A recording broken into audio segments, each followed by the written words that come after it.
Assalamualaikum warahmatullahi wabarakatuh. Para rawuh ingkang kula hormati,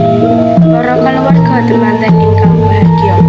Semoga kita sedaya ngaturaken puji syukur dumateng Gusti Kang Maha Agung ingkang sampun maringi kita sedaya nikmat lan rahmat sehingga kula lan panjenengan saged kempal wonten dinten niki kanthi sehat walafiat. Sholawat kaliya salam sumangga ugi kita aturaken dumateng junjungan kita Nabi Muhammad sallallahu alaihi wasallam. Kita sedaya kempal wonten papan menika kangge sareng-sareng bersani acara temanten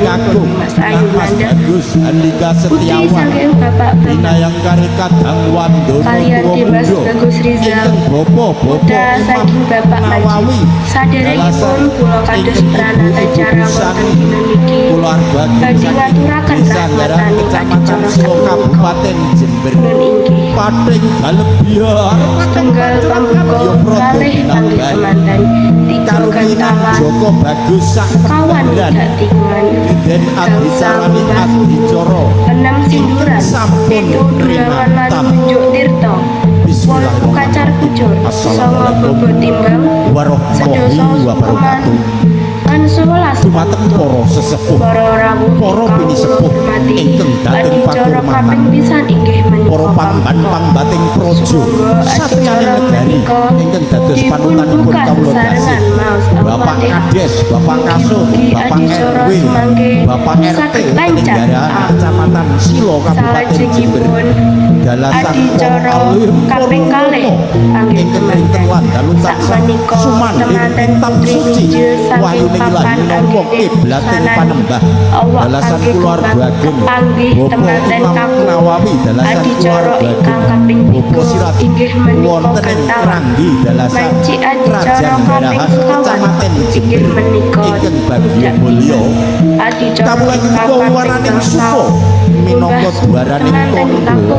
minangka sule sariranipun Bopo Sirajuddin dalasan Ibu Supriyati dal punika Bopo Sirajuddin dalasan Ibu Supriyati datang adicara kaping Gusti Kang Maha Suci Pratandana janur kuning malengkung saking ditawang-tawingi kiwara janur mengku pralampita sejatining nur adicara kaping nur cahya saking Gusti Kang Maha Kuwasa